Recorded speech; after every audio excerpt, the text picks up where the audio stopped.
Look at recent visually ambitious films. You'd assume they rely on cutting-edge digital capture. Instead, many deliberately reject modern tech for a 19th century medium. At the absolute pinnacle of modern filmmaking, directors are still running thousands of feet of chemically coated plastic through mechanical gears. This makes zero economic sense. Less than a decade ago, the tech sector, the stock market, and even the studios agreed that physical film was entirely obsolete. For a century, Kodak was a massive industrial utility. They manufactured the default material everyday people use to record birthdays, vacations, and local news. The entire global infrastructure of photography was built to mass-produce cheap chemicals for millions of consumers. And then, practically overnight, those consumers moved on. The collapse triggered when microchips replaced chemistry. Digital sensors became remarkably cheap to manufacture and offered a practically infinite capacity to record light. Kodak actually built the first digital camera inside its own labs in 1975. 37 years later, that exact invention wiped out their core business model. In 2012, the 130-year-old Titan filed for Chapter 11 bankruptcy. They sold off thousands of patents, demolished legacy factories, and rapidly dismantled their infrastructure.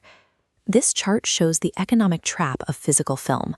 You must maintain a strict minimum production volume just to cover immense factory overhead.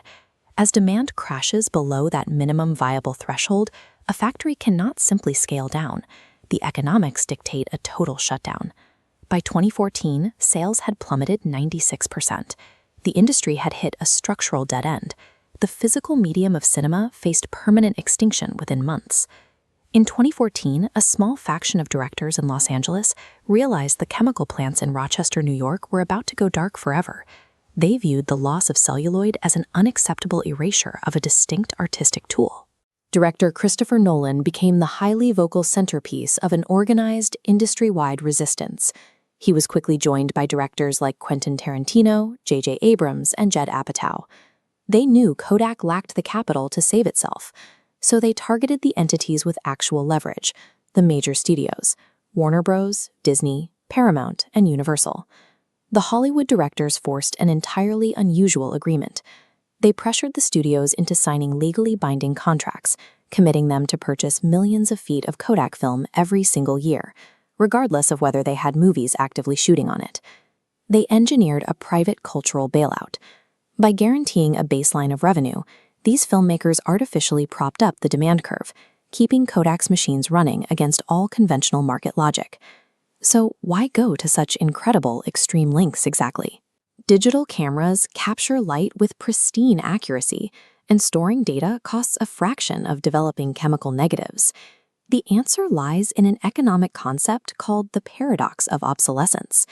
This chart plots the cost and friction of using a technology on one axis against its perceived prestige on the other. Look at the bottom left. When digital video became incredibly cheap, it also became ubiquitous. We use it for smartphone selfies and local car commercials. The sheer accessibility of a perfect digital image completely eroded its artistic mystique.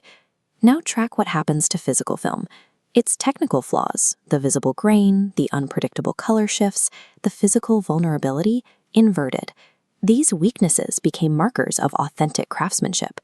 When digital perfection became the cheap default, the purpose of physical film shifted. Using it became a deliberate luxury statement of artistic intent. Today, Kodak's motion picture division is highly profitable. They are operating their analog production lines at maximum capacity to meet a surging demand. The proof of this repositioning plays out annually at the Academy Awards. Year after year, a highly disproportionate number of Best Picture and cinematography nominees are shot entirely on analog stock. For modern cinematographers, choosing to shoot on film is a deliberate restriction. It signals to the industry and to audiences that a project commands a top-tier budget and serious critical respect. The medium ultimately shed its burden of being a cheap utility. The company that spent the 20th century trying to put an affordable camera in every household had to face total industrial collapse to realize its true modern value. Technological revolutions rarely eradicate their predecessors entirely. Instead, by destroying a technology's mass-market utility, innovation often preserves the obsolete as a timeless, irreplaceable luxury.